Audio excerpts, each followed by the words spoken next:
আমাদের দেশের মানুষজন কি শুধুমাত্র বাইরে থেকে আসা গুলি থেকেই মারা যাচ্ছে, নাকি ভিতরে ঢেলে দেওয়া বিষ থেকে ধীরে ধীরে আমরা ধ্বংস হয়ে যাচ্ছি? সাম্প্রতিক কাশ্মীর পহেলগাঁও ঘটনা নিয়ে ভিডিও শুরু করা থেকে শুরু করে আজ পর্যন্ত রিসার্চ করে আমি এটুকু বুঝতে পেরেছি, আমাদের বর্তমান ভারতবর্ষে 3টি ভয়ঙ্কর ঘটনা ক্রমান্বয়ে ঘটে চলেছে এবং তার পিছনে একটিমাত্র লিঙ্ক, একটিমাত্র সংযোগ কাজ করছে, যা শুনলে আপনি চমকে উঠবেন এবং স্তব্ধ হয়ে উঠবেন। চলুন শুরু করি। এই লিঙ্ক বা সংযোগ এর নাম হচ্ছে আইএসআই। এই আইএসআই, যার ফুল ফর্ম হচ্ছে ইন্টার সার্ভিস ইন্টেলিজেন্স, পাকিস্তানি সেনাবাহিনীর দ্বারা পরিচালিত বা পৃষ্ঠপোষক একটি সংস্থা, যার মূল লক্ষ্য শুধুমাত্র সীমান্তে নজরদারি চালানো নয়। এদের মূল লক্ষ্য ভারতবর্ষের মধ্যে একটা অশান্তি, অস্থিরতা, একটা সবসময় ভয়াল পরিস্থিতি সৃষ্টি করা। এখন যদি আমি বলি যে শুধুমাত্র আইএসআই কি এইটা পেরে যাচ্ছে, নাকি আমার পূর্বের ভিডিওতে বলা সেই ঘটনার রেস ধরে আমি এটুকু বলতেই পারি যে আমাদের ভারতবর্ষের মধ্যেই লুকিয়ে রয়েছে এমন অনেক গাদ্দার, এমন অনেক সেনাবাহিনীর প্রধান কর্তা, এমন অনেক মানুষ যারা দেশের তথ্যকে পাচার করে দিচ্ছে কিছু টাকার বিনিময়ে, ক্ষমতার লোভে, কিছু পলিটিক্যাল লিডারদের দ্বারা মিসলিড হয়ে। আইএসআইয়ের প্রধান লক্ষ্য কি? আইএসআইয়ের প্রধান লক্ষ্য হচ্ছে ভারতের মধ্যে অস্থিরতা, হিংসা, সাম্প্রদায়িক বিষ ছড়ানো এবং একটা অচল অবস্থা সৃষ্টি। তারা এটা যদি করতে পারে তাহলে তারা ভাবছে তারা সফল এবং তারা ভারতের প্রতি দিনের পর দিন প্রতিশোধ নিয়েই যাবে, আর আমরা সেখানে চুপচাপ বসেই থাকব। 22 এপ্রিল কাশ্মীরের পহেলগাঁওয়ে 3 থেকে 4 জন জঙ্গি ধর্ম জিজ্ঞেস করে করে 26 জন নিষ্পাপ নিরীহ ভারতীয়কে মেরে ফেলল। এই ঘটনার দায় স্বীকার করেছে লস্কর ই তৈবার আরেকটি লস্কর ই তৈবার শাখা, যার রিমোট কন্ট্রোল আইএসআইয়ের হাতে। তদন্ত উঠে এসেছে হাসিম মুসার নাম। পাকিস্তানের সাবেক প্যারা কমান্ডো এই হত্যার নেতৃত্ব ছিলেন। তার প্রশিক্ষণ, অস্ত্র, যোগাযোগ সব কিছুর আশীর্বাদ ছিল এই আইএসআই। এই ঘটনা শুধুমাত্র রক্তপাত নয়, এটা ভারতের মুসলমানদের মধ্যে একটা ভীতি ধরিয়ে কাশ্মীরকে ভারত থেকে বিচ্ছিন্ন করা। আমরা ফল কি দেখছি?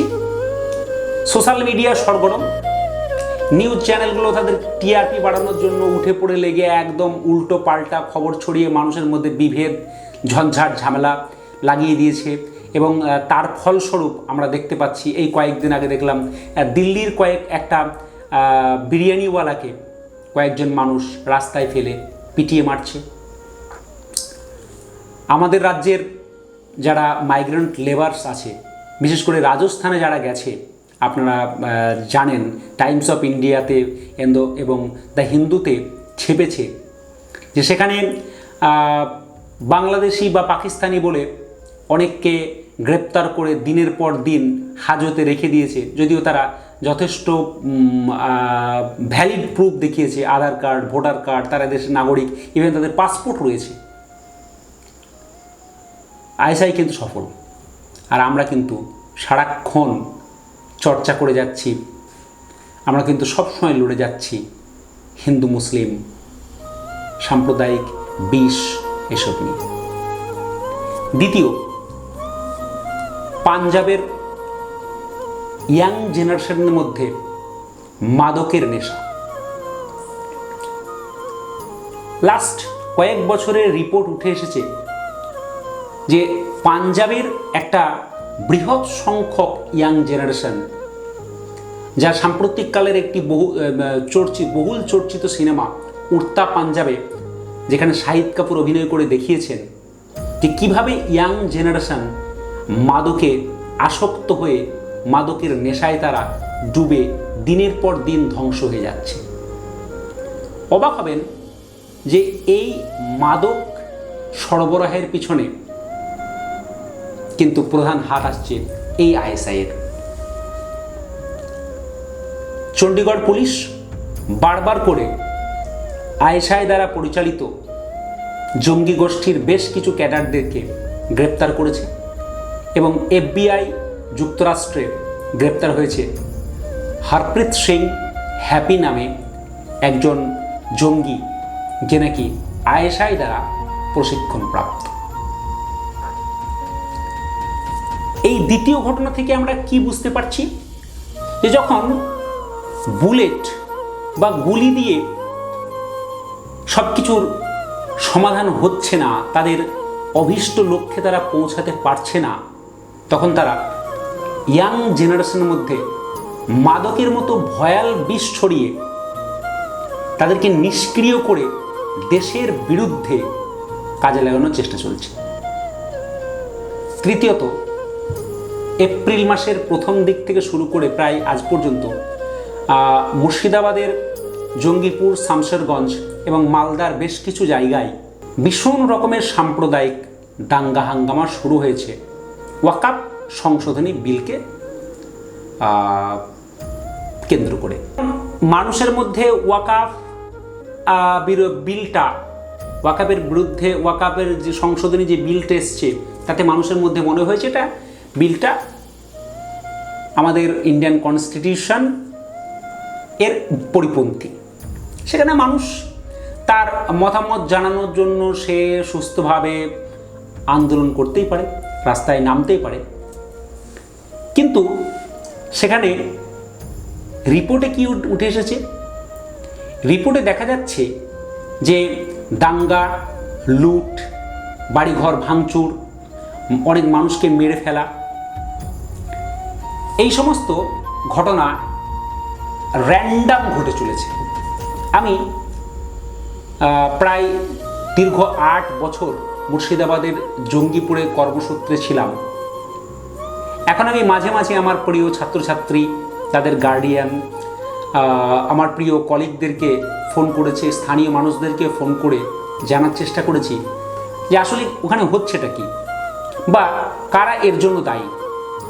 তো তারা বেশিরভাগ জনই উত্তর দিয়েছে যে স্যার, আমরা ওই লোকগুলোকে যারা এই ঘটনাটা ঘটাতে এসেছিল বা দাঙ্গা হাঙ্গামা যারা করেছে, বাড়িঘর যারা ভাঙচুর করেছে, মানুষকে যারা মারার চেষ্টা করেছে বা লুট ছিনতাই করেছে, তাদেরকে আমরা চিনি না, তারা আমাদের স্থানীয় কোনো মানুষ নন।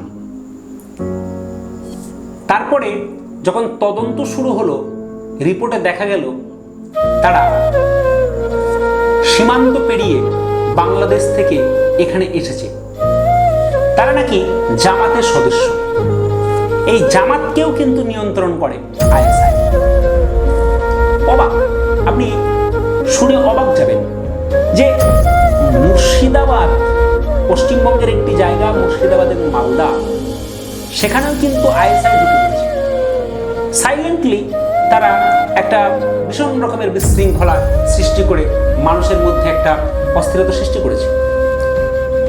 তাহলে শুধুমাত্র বুলেট, মাদক এটাই নয়, তারা সাম্প্রদায়িক দাঙ্গা হাঙ্গামার মাধ্যম দিয়েও ভারতবর্ষকে অস্থির করে তুলেছে।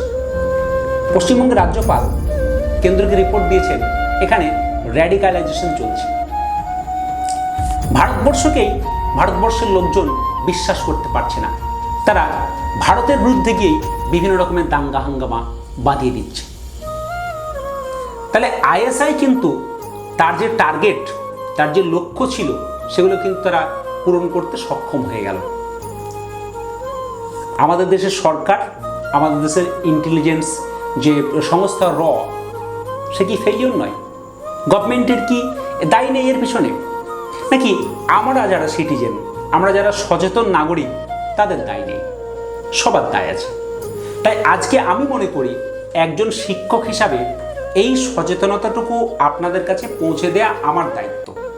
অ্যাজ এ রেসপন্সিবল সিটিজেন আমার দায়িত্ব যে আপনাদেরকে সচেতন তৈরি করা, ওয়াকিবহল করা যে আসলে কি হচ্ছে।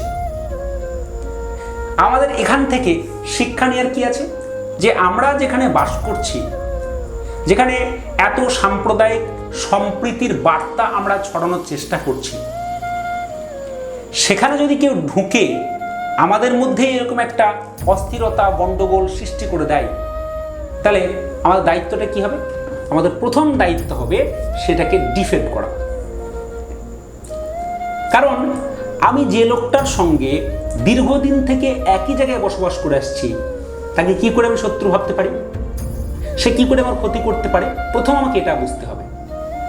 দ্বিতীয়ত, আমরা সোশ্যাল মিডিয়াতে যে সমস্ত গুজব রটছে বা রটানো হচ্ছে, তার প্রথম চেষ্টা করব তার সত্যতা যাচাই করা।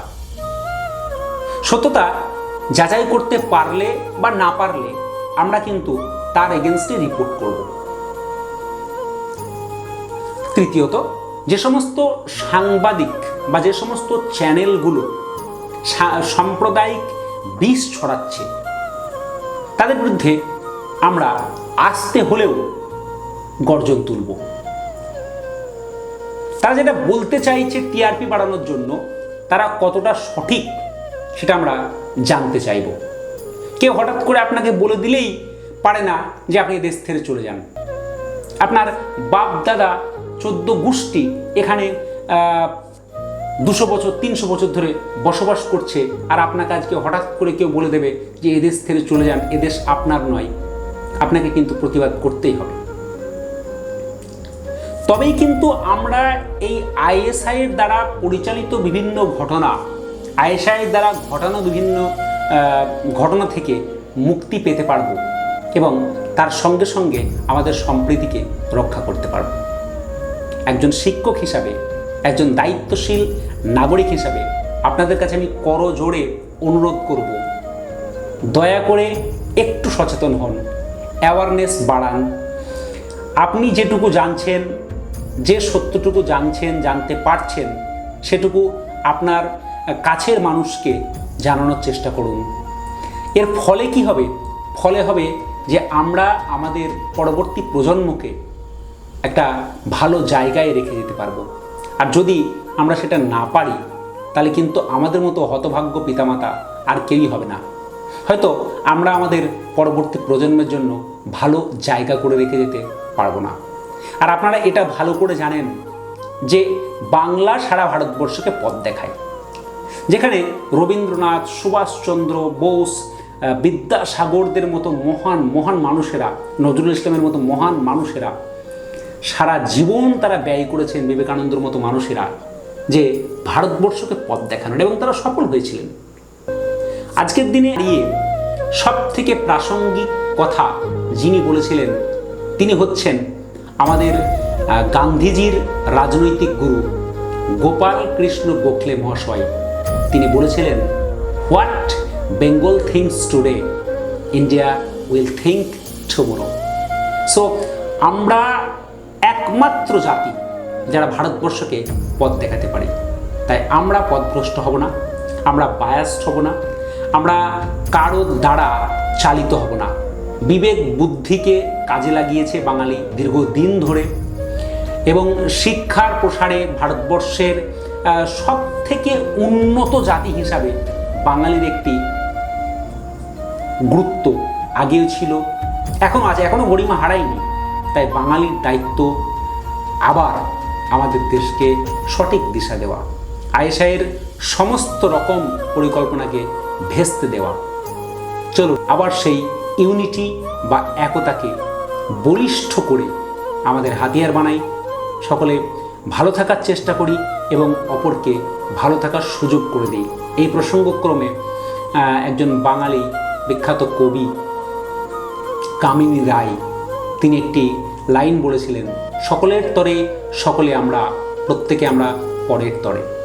অর্থাৎ আমি যেমন সুস্থভাবে বাঁচতে চাই, আমার দায়িত্ব অপরকেও সুস্থভাবে বাঁচতে দেওয়ার। যে কোনো ঘটনাকে বিচ্ছিন্ন বলে আমাদের সরকার দায় এড়াতে পারে না।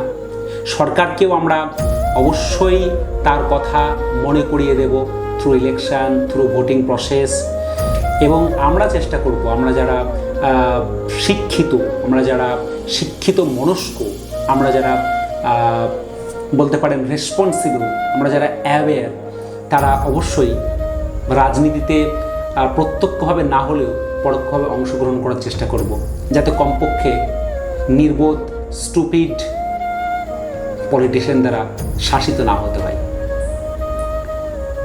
নির্বোধ স্টুপিড পলিটিশিয়ানদের দ্বারা শাসিত হলে যে সমস্যাটা দেখা দেবে সেটা হচ্ছে তারা সবসময় কী করবে বলুন তো, তাদের নিজের ফায়দা লোটার জন্য বা পয়সা টয়সা ইনকাম করে সুইস ব্যাংকে ঢেলে দিয়ে আমাদের মধ্যে সবসময় অস্থিরতা সৃষ্টি করবে। তো সবাইকে রিকোয়েস্ট করব আমরা একটা অ্যাওয়ারনেস বাড়াই, আর আশা করি দিনের পর দিন আমরা যদি অ্যাওয়ারনেস বাড়াই, সচেতনতা নিজেদের মধ্যে বাড়াই, সহিষ্ণুতা একটু বাড়াই, কখনোই সামান্য কিছু ঘটনা হলেই তাকে খুব বড় করে না দেখিয়ে তার গভীরে গিয়ে একটু হলেও চেষ্টা করি যে কি ঘটেছে সেটা একটু তলিয়ে দেখি এবং তার প্রতিকার নিজেদের মধ্যেই নিজেদের হাতে থাকলে সেটা করি, নাহলে প্রশাসনের সাহায্য নিই। হোপ আমরা ভালো থাকব। যা কিছুই ঘটে যাক, যা কিছুই হয়ে যাক, ভারত মহান, ভারত বিশ্বের দরবারে মাথা তুলে দাঁড়াবে, আর তার কারিগর হচ্ছি আমরা। কালাম স্যারের স্বপ্নকে আমরা ভেস্তে দিতে পারি না, বিবেকানন্দের স্বপ্নকে আমরা ভেস্তে দিতে পারি না। সবাইকেই আবারও ধন্যবাদ জানিয়ে ভালো থাকার জন্য অনুরোধ করব। ভালো থাকুন, সুস্থ থাকুন। জয় হিন্দ।